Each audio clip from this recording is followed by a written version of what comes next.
ആ ദാനം ചെയ്ത ഭൂമി ബ്രാഹ്മണർക്ക് വേണ്ടി ദാനം ചെയ്തു. ദാനം ചെയ്ത ഭൂമിയിൽ കൃഷി ചെയ്യാൻ വേണ്ടി അവർ പരിശ്രമിച്ച സമയത്ത് സാധിച്ചില്ല. കാരണം അതിൽ മുഴുവൻ ഉപ്പും വെള്ളവും ഒക്കെ ആയിട്ട് കടലിൽ നിന്ന് പൊങ്ങി വന്ന ഭൂമി ആയതുകൊണ്ടാവാം അതിന് യാതൊരു തരത്തിലുള്ള കൃഷിഭൂമിയായിട്ട് ഉപയോഗിക്കാൻ പറ്റാത്തതായിട്ടുള്ള ഒരു സ്ഥിതിവിശേഷമുണ്ട്.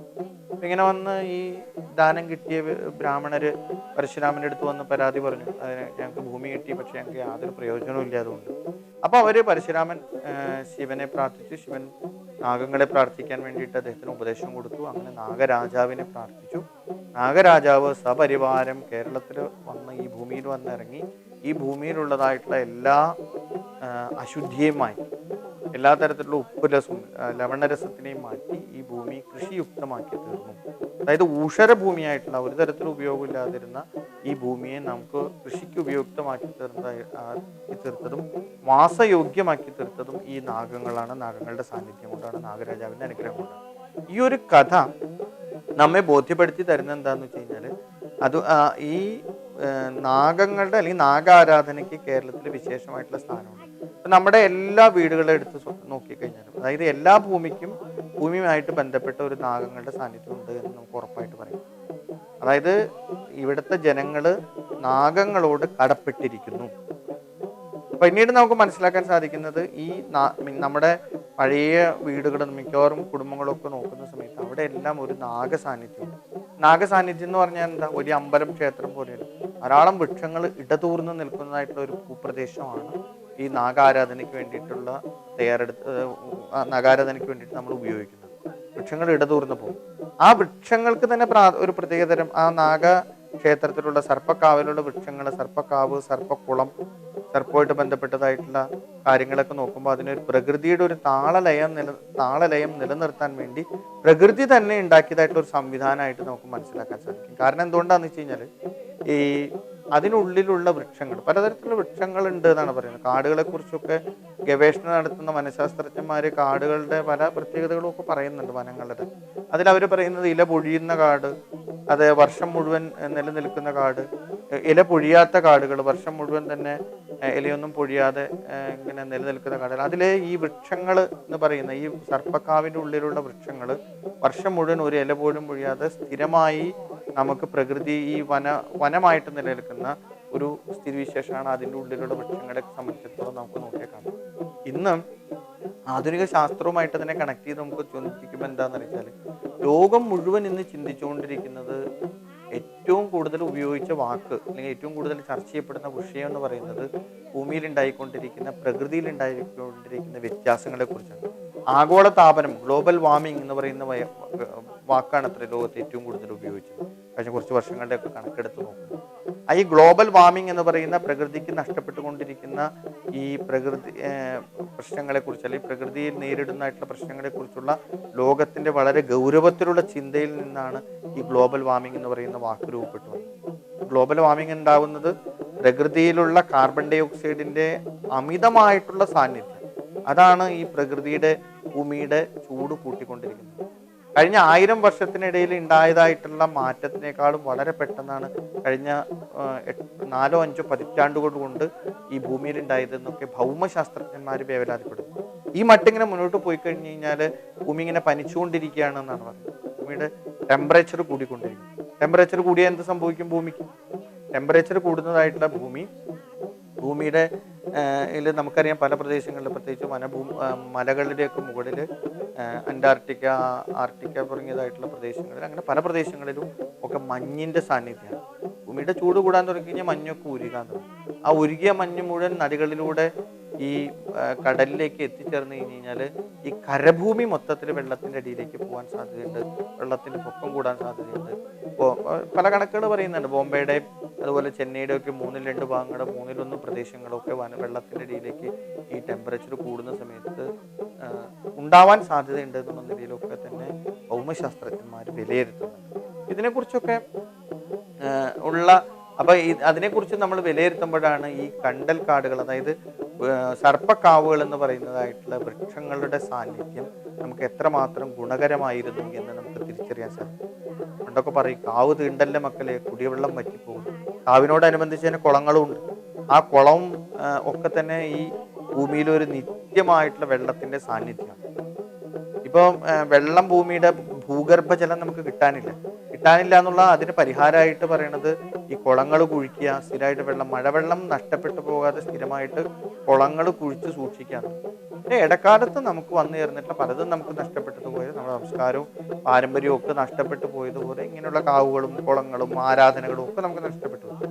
അപ്പം അതിൻ്റെ ഫലമായിട്ട് നമുക്കിപ്പോൾ സർപ്പക്കാവുകളില്ല, സർപ്പത്തിൻ്റെ സങ്കേതങ്ങളില്ല, പ്രകൃതിയുടെ താളലയില്ല. അതൊക്കെ ഇടിച്ചു നിരത്തി അതിനെയൊക്കെ മാറ്റിയൊക്കെ അവിടെ ആ 1 സെന്റ് 2 സെന്റ് ഇപ്പോൾ ഭൂമിക്ക് വില വർദ്ധിച്ചത് കൊണ്ട് 1 സെന്റ് 2 സെന്റ് സ്ഥലമൊക്കെ വിറ്റ് കാശാക്കാൻ വേണ്ടിയിട്ടുള്ള ഒരു പരിശ്രമമാണ് മൊത്തത്തിൽ നടന്നുകൊണ്ടിരിക്കുന്നത്.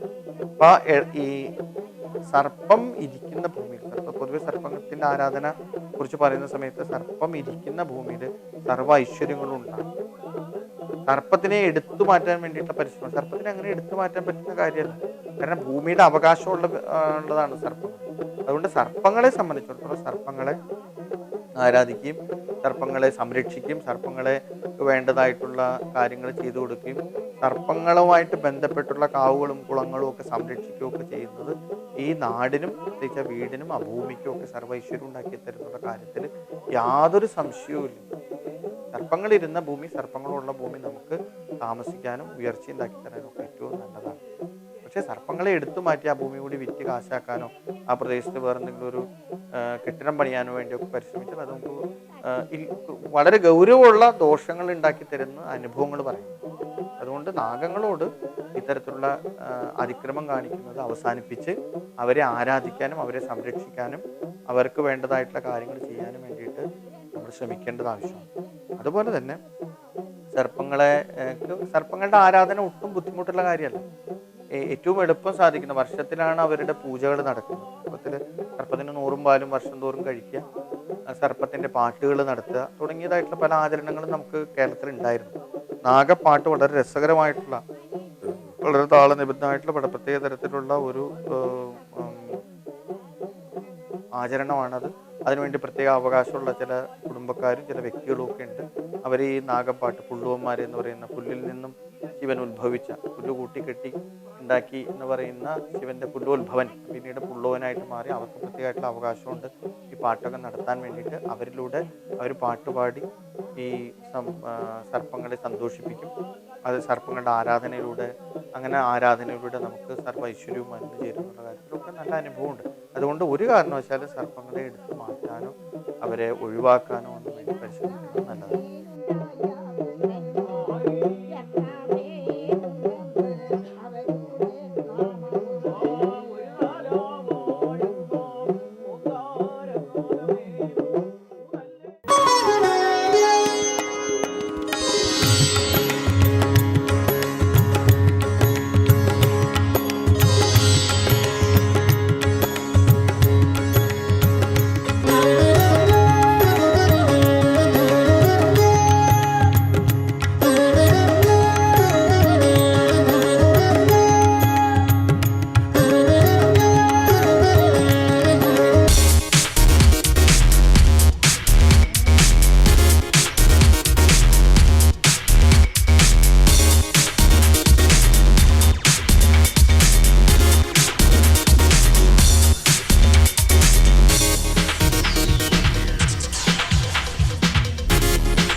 നടന്നത് കുറ്റിയടിക്കൽ ചടങ്ങാണ്.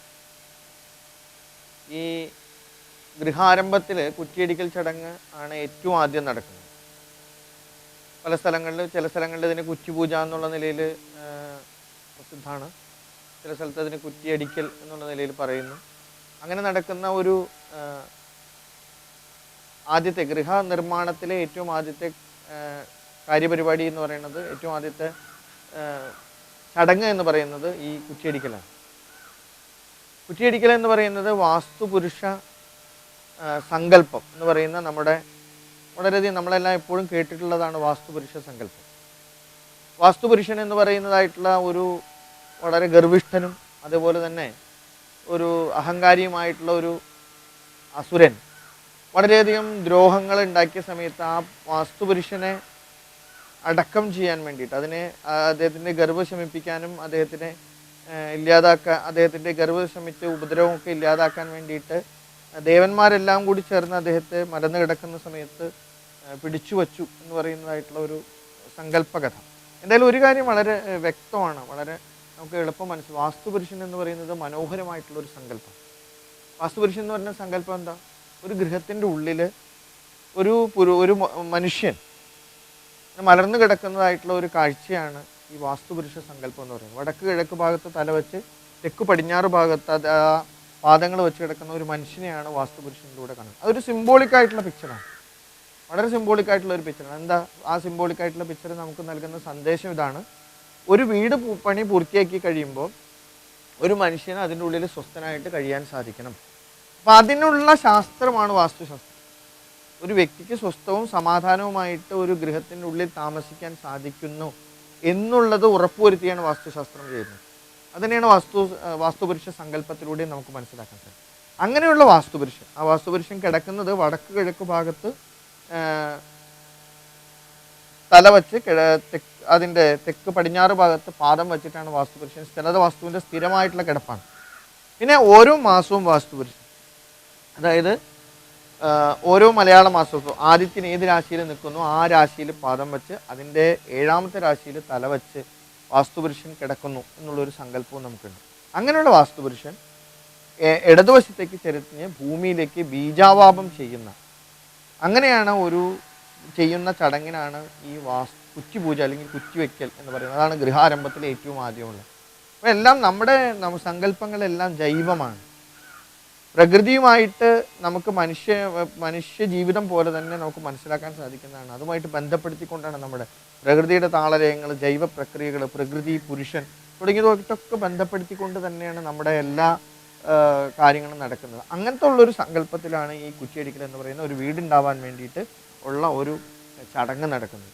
അപ്പം അതുകൊണ്ട് തന്നെ ഈ സമയത്ത് വാസ്തുപുരുഷനെയും അതുപോലെ തന്നെ വാസ്തുപുരുഷനെ നിവേദ്യാദികളൊക്കെ കൊടുത്ത് ഏറ്റവും ശുഭമായിട്ടുള്ള മുഹൂർത്തം തിരഞ്ഞെടുത്ത് ആ മുഹൂർത്തത്തിൽ വെച്ചിട്ട് ഈ കുറ്റിയടിക്കൽ എന്ന് പറയുന്നതായിട്ടുള്ള ചടങ്ങ് നടക്കുന്നത്. ആ കുറ്റിയടിക്കൽ ചടങ്ങിലൂടെയാണ് നമ്മുടെ ആദ്യത്തെ വീട് പണിയുടെ ആരംഭം കുറിക്കുന്നത്.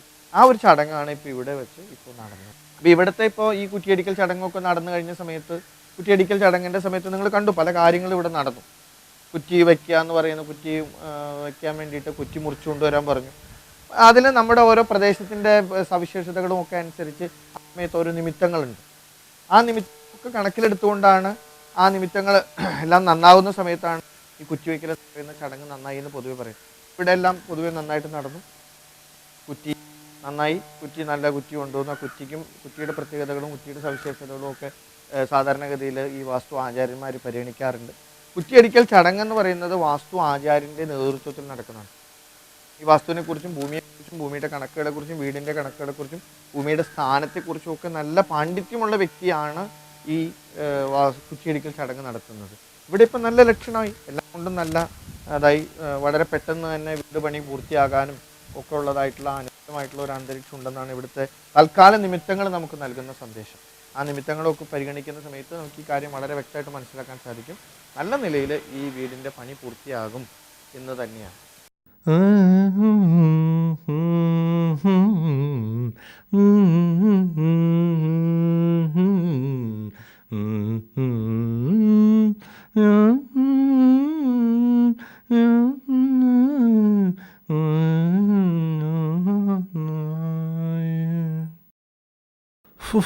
അയ്യോ ചേട്ടാ, ഒരു നാരങ്ങ വെള്ളം.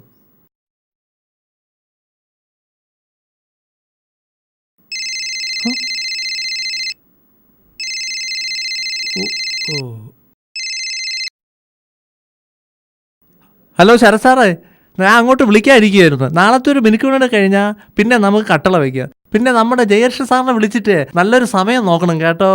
ശരി ശരി, ഓക്കെ, വേറെ ഒന്നുമില്ല.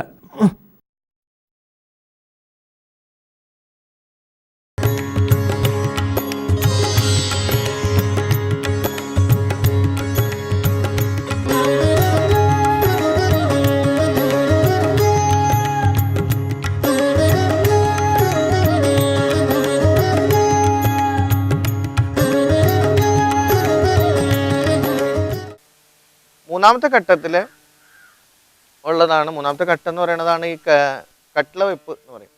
കട്ട്ള വെപ്പ് തറപണിയൊക്കെ പൂർത്തിയായതിനു ശേഷമാണ് കട്ട്ള വയ്ക്കുക എന്ന് പറയുന്ന ചടങ്ങ് നടത്തുക. ഇപ്പം ഈ കട്ട്ള വയ്ക്കൽ എന്ന് പറയുന്ന ചടങ്ങ് പ്രധാനമായിട്ടും മരപ്പണി ചെയ്യുന്ന ആണ് കട്ട്ള വയ്ക്കുന്ന ചടങ്ങ് നടത്തുന്നത്. നമ്മുടെ പ്രധാന കെട്ടിടത്തിൻ്റെ ആദ്യത്തെ പ്രധാന വാതിൽ ആണ് കട്ട്ളയായിട്ട്, അതിൻ്റെ കട്ട്ളയാണ് ആദ്യം വയ്ക്കുക. ആ കട്ട്ള വയ്ക്കുന്ന ചടങ്ങ് ഒരു പ്രധാനപ്പെട്ട നമ്മുടെ ഗൃഹനിർമ്മാണത്തിൽ മൂന്നാമത്തെ സ്റ്റേജിലുള്ളതാണ്.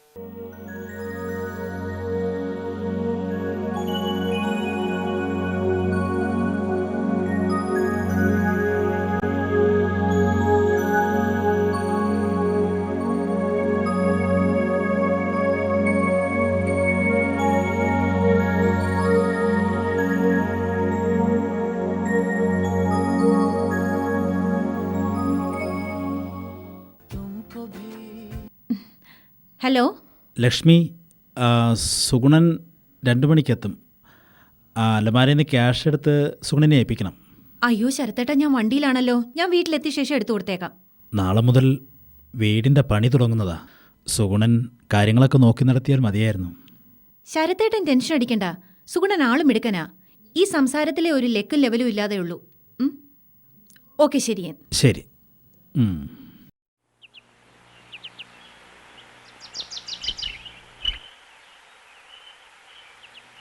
ശരത്തേട്ടാ, നമ്മുടെ വീടിന്റെ പെയിന്റ് ഞാൻ തന്നെ സെലക്ട് ചെയ്യാം കേട്ടോ.